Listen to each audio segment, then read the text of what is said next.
Hello, and welcome to Chapter 6. I am splitting this chapter up into two parts, actually. The first part, we will deal with the war and its immediate consequences, and then the next part will deal with the government under the Articles of Confederation, and then the decision and the drafting of the Constitution. And we'll end with another look at those pictures that we talked about in the lecture, the pictures of George III and George Washington. And so that's where we are going with Chapter 6. And without further ado, we will go ahead and get started. The Revolution itself was, as we've discussed previously, both a collective struggle of the states against Britain and also a civil war among Americans. John Adams figured that roughly a third of Americans are patriots, a third were loyalists, and a third were neutral. The actual numbers are probably somewhat more skewed. Roughly 20% of all white colonists remained loyal to the crown following the Declaration. These loyalists, or Tories as they were known,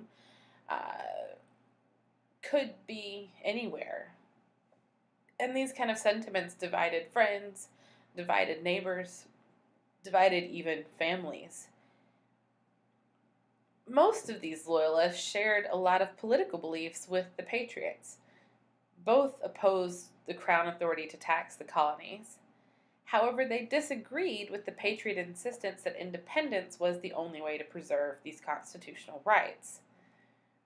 Mutual hatred between Patriots and Loyalists exceeded even the Patriot hatred of the British.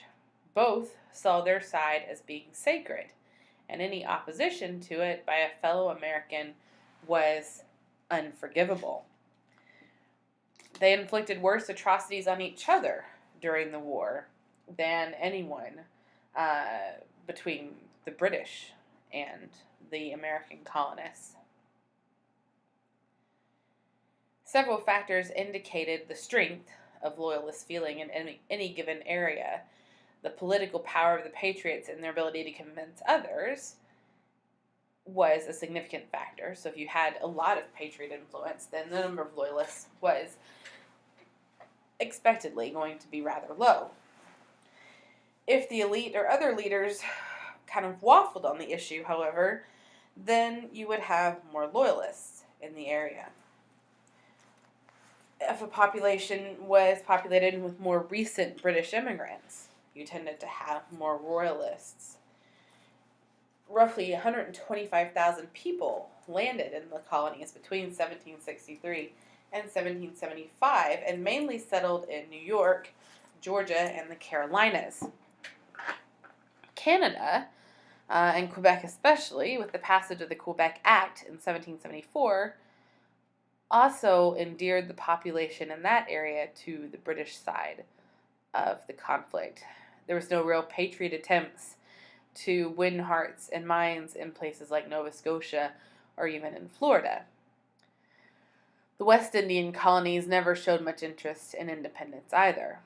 African Americans in southern colonies also made it clear that their liberation was more important to them than the independence issue, and so most tended to side with the British as well. Many escaped during the war. Some, mainly in New England, concluded that the Patriots were more likely to give them freedom earlier, and so sided with the Americans. So this tended to be a regional thing.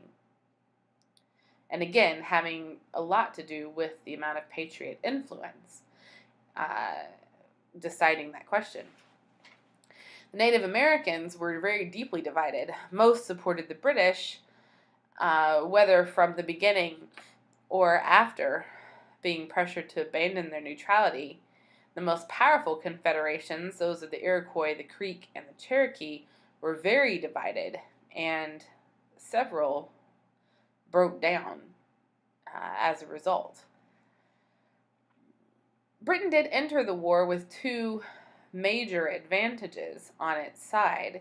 There was a much larger population in Britain than in the Americas, and they also had the world's largest navy and one of the best professional armies. However, growth of the military also placed a very severe strain on British resources. The number of troops in the Western Hemisphere more than doubled and included about 30,000 Hessians, or Germans, who worked as soldiers for hire, essentially, and about 21,000 loyalists. The Navy was weakened as a result of budget cuts in the government, and although it rapidly expanded, a lot of men were lost to desertion, disease, and injury.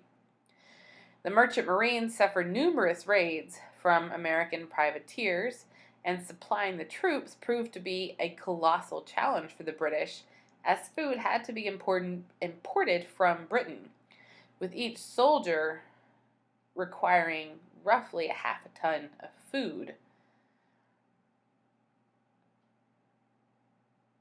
There was also difficulty in maintaining support for the conflict, especially as the debt was climbing and the tax burden was climbing right along with it.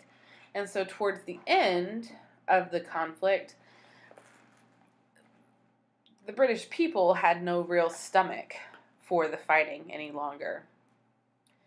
The Americans also faced military challenges. Militias were formed and performed very well in guerrilla-style skirmishes, but victory would be impossible if they only relied on this type of fighting.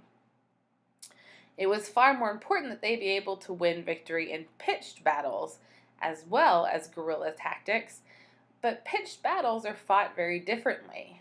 They require an extraordinary amount of discipline, training, and nerve on the part of the soldiers participating, things that the militia just didn't have in them.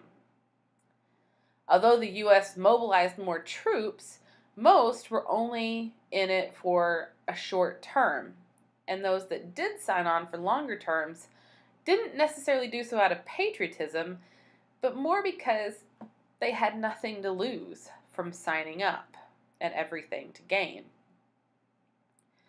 The early years of the war saw a succession of defeats and would have been hard-pressed without the later military support of France and Spain especially.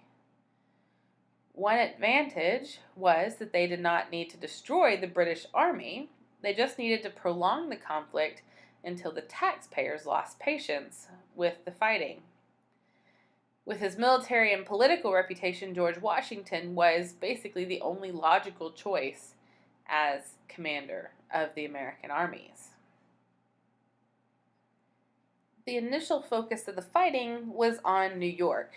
Roughly 32,000 British troops landed in New York in the summer of 1776. There were roughly 18,000 defenders under George Washington there to meet them. However, the defenders were very poorly trained, and by the end of the year, a quarter of those troops were killed or captured, and Washington was forced to retreat out of New York and into Pennsylvania. He decided then to seize the offensive before morale collapsed completely. It was traditional at the time for armies to only fight in good weather, essentially, generally sitting the winters out. And at this time, or by this time, the British were settling down into winter quarters in New York. And this is when Washington decided to make his move. On Christmas in 1776, he led a group of Americans who attacked a group of Hessians camped out at Trenton.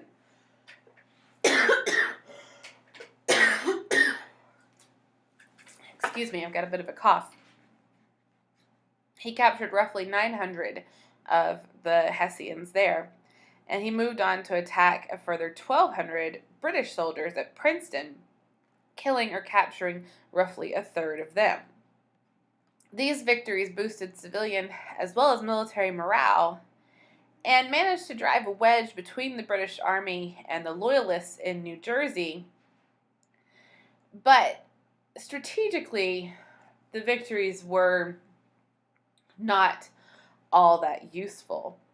They did manage to drive the Brits out of New Jersey altogether after that, and after Princeton as well, the Marquis de Lafayette officially joined Washington's staff.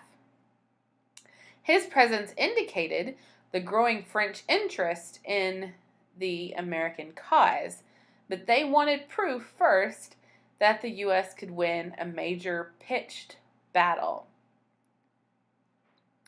The chance for this came in the summer of 1777. The British were planning a two-pronged assault designed to crush the resistance in New York and isolate New England from the rest of the colonies. Now, generally in history, anytime you hear about a two-pronged or three-pronged attack, the assumption ought to be really that it will not succeed. Because it's actually very few times in U.S. history that these things go well. The British plan, as it was that Lieutenant Colonel St. Leger would march along Lake Ontario and invade central New York from Fort Oswego and make his way towards Albany. Another contingent, led by General Burgoyne, would lead the main British army south from Quebec and then link up with Leger near Albany. The plan fell apart almost from the very beginning. St. Leger halted in order to besiege roughly 750 Americans at Fort Stanwix, kind of missing the big picture, and he retreated only 3 weeks later, never making it to Albany. Burgoyne had a little bit more success initially. He managed to recapture Fort Ticonderoga, but was challenged by 7,000 Americans under General Gates near Saratoga. He suffered nearly 1,200 casualties and was outnumbered and surrendered in October of 1777. Saratoga proved to be the turning point in the war for the Americans. It was an actual pitched battle between armies, which the Americans emerged victorious, and it convinced the French that the Americans could win the struggle altogether. France formally recognized the United States after that, and the two signed treaties of friendship. 4 months later, the French also declared war on Britain, as did France's ally, Spain. The Dutch joined later in 1780, and this left the Brits almost entirely isolated in Europe, with nearly everyone either fighting against them or unwilling to help. While all of this maneuvering was taking place in New York, General Howe managed to land about 18,000 troops at Philadelphia. Washington and roughly 16,000 Americans already occupied the city, and the two armies met on September 11, 1777.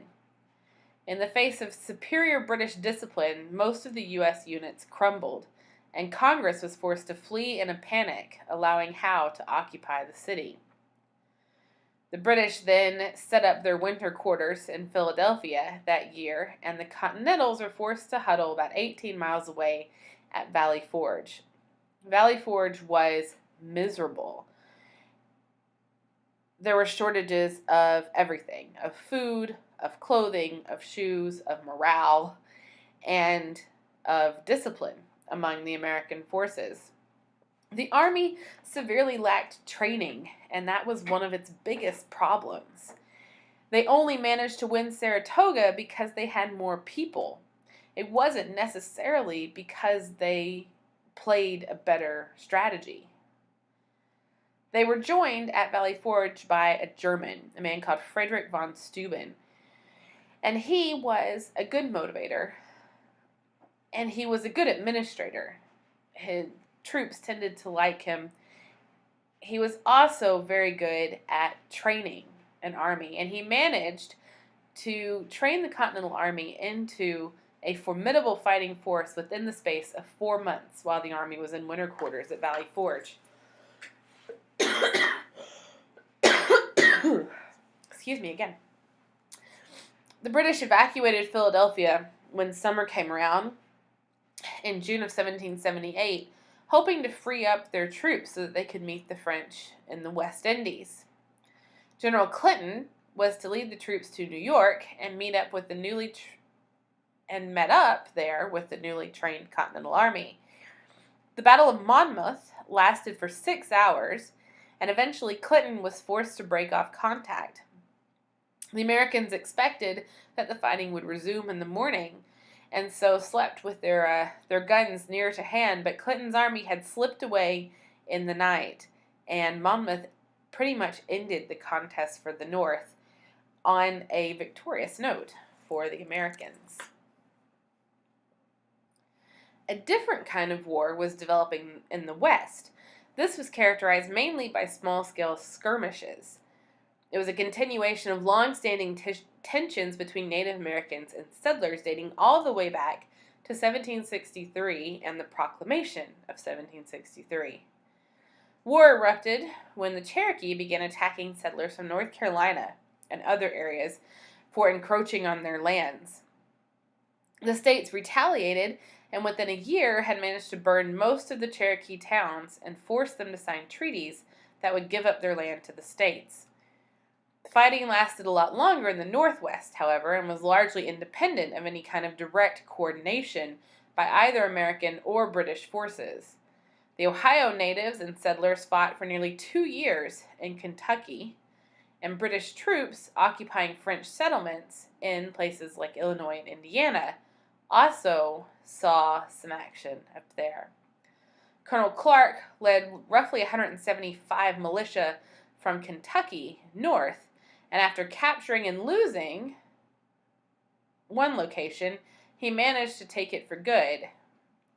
With the British pinned down and their native allies left vulnerable, John Bowman led another Kentucky unit and destroyed most of a Shawnee village before moving north and inflicting similar damages on the Delaware and Ohio Senecas. Pro-British Iroquois also devastated Pennsylvania and New York frontiers in 1778, and General Sullivan retaliated in 1779 by invading Iroquois country. They fought one battle where Sullivan's artillery managed to fairly easily rout the warriors, not the lawyers, and he burned 24 villages, destroying food and forcing most of the remaining to flee into Canada. The warriors retaliated and laid waste to Pennsylvania and New York for 2 years, but the reality was that the campaign devastated the pro-British Iroquois. Despite the intensity, these Western campaigns did very little to determine the outcome of the war in the Americas, but it would do quite a lot to shape the future of the United States. In 1778, the focus of the official fighting shifted to the southern colonies. The British hoped to secure the ports, which would enable them to shift their forces easily between the West Indies, where they were fighting the French, and the mainland, where they were fighting the Americans. The South looked like an easy target, and they expected to be able to seize the ports with the aid of the Loyalists. They took control of Georgia first. Clinton sailed from New York with 9,000 troops and forced the surrender of Charlestown. Fewer Loyalists than they expected were found, and the reason was that Loyalism had suffered a number of blows while the South was being more or less ignored in the early stages of the war. The Cherokee used the opportunity of the Revolution to attack basically indiscriminately, and Loyalists joined with the rebels to protect their homes. The arrival of British troops sparked an exodus of a lot of slaves, and while they attempted to return slaves to Loyalists, they were not always successful, and many feared that the loss of control would lead to an uprising. And so a lot of people who were previously Loyalists in their sentiments became rebels almost out of necessity. General Gates took command of American forces in the South, but only a handful of trained army were left at his disposal. he mostly had undisciplined militia, which hurt him in initial contests. He suffered a massive defeat at the hand of General Cornwallis in Camden. The militia fled after only one volley and left the Continental soldiers to be overrun by the British. Following that failure, Gates was removed from his command and replaced with General Greene. Greene subsequently fought and lost 3 major battles, but this was more of a diversionary tactic than anything.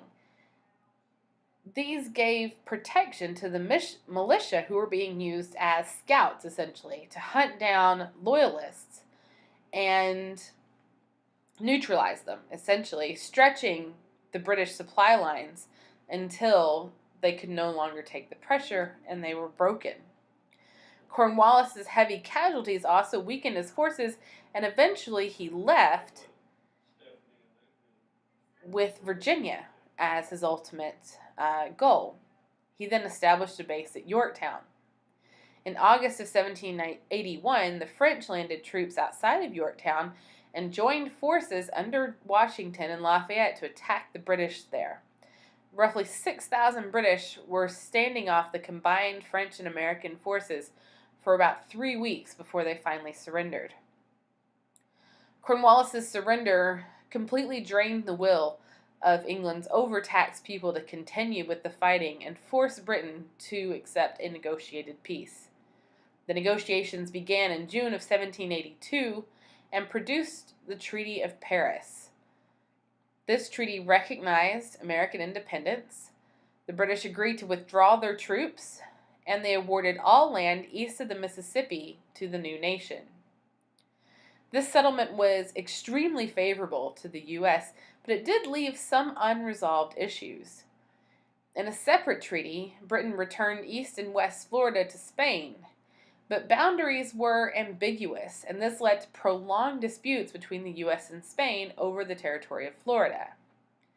The treaty also only bound the national government, and the state governments refused to compensate loyalists for loss of property, which was guaranteed by the treaty. They also erected barriers so that the British collectors could also not collect any debts, which was also guaranteed by the treaty. The British retaliated for this by refusing to remove their troops from the forts in the Northwest Territory or to return any slaves that left during the fighting. No reference was ever made in the treaty to the Native Americans or what would become of them, especially as they had, by and large, supported the British. They were basically left to sort everything out for themselves. The outraged leaders refused to accept any U.S. claims to sovereignty over native lands and would lead to a struggle between Native Americans and the U.S. government that is still ongoing today. Independence also came with a price, an actual human price for Americans. Roughly 5% of all colonists between the ages of 16 and 45 died in the fighting. Roughly 60,000 Loyalists, African Americans, and Native Americans were also driven out of their homes and into exile as a result of the fighting, too. The war not only brought about significant changes in government, but it also brought about significant changes in society and the way that people interacted with one another in the Americas. In colonial times, the gentry would mark themselves by excessive consumption of expensive imported British goods. By the 1760s, many began wearing homespun clothes in order to gain popular political approval during the boycott. And by 1776, many were persuaded to maintain the look, even if not the substance, of equality with the common people. With the war, the gentry, who were quite often the officers, were compelled to show respect to the common men serving under them. The soldiers demanded to be treated with consideration. They refused to follow commands if they were addressed as inferiors. The soldiers retained that same sense of self-esteem and insisted on the same kind of respect from the elites after the war, And so political candidates took care not to scorn the common people. All of them combined to democratize various political assumptions in the country.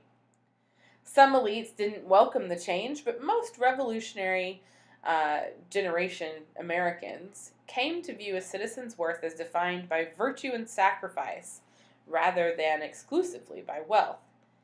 They still, however, consistently elected wealthy individuals to office, but only if they came across as being humble rather than arrogant. While attitudes may have changed, the actual distribution of wealth remained basically the same. And the emphasis on equality didn't extend to anyone who did not own property, to women, or to anyone who wasn't white. Women's support for colonial resistance also broadened with the advent of the war. Women served as camp followers, where they would take care of the cooking and the laundering and the nursing. Some disguised themselves in order to join the fighting, but most stayed at home and took over the management of farms and businesses for the men who were away fighting for independence. Traditional roles took on new meaning, and the experiences boosted women's confidence in their abilities to think and act on traditionally male matters. Public roles were also visibly heightened. Some interpreted their activities in militant terms. Two such ladies organized a campaign among women in Philadelphia, to raise money in order to feed and clothe the troops. The most direct challenge, came from Abigail Adams, who quite famously wrote to her husband to remember the ladies and actually threatened an insurrection of their own should they be excluded from the discussion. Women recognized the colonists' arguments against the arbitrary British rule and applied them to gender relations as well. While John Adams very highly valued his wife's insights, he did not have the same high opinions of women in general, and he dismissed her plea quite sort of laughingly as yet another group who were unworthy of rights and power that they were so ardently seeking. The assumption being that women were naturally dependent dominated most discussions in this period regarding gender relations. The situation for African Americans contradicted the ideals of equality and justice most clearly. Early fighting in New England drew several hundred blacks to the militia and to Continental units. There was pressure from Southern politicians applied, and this led to Washington banning them from serving.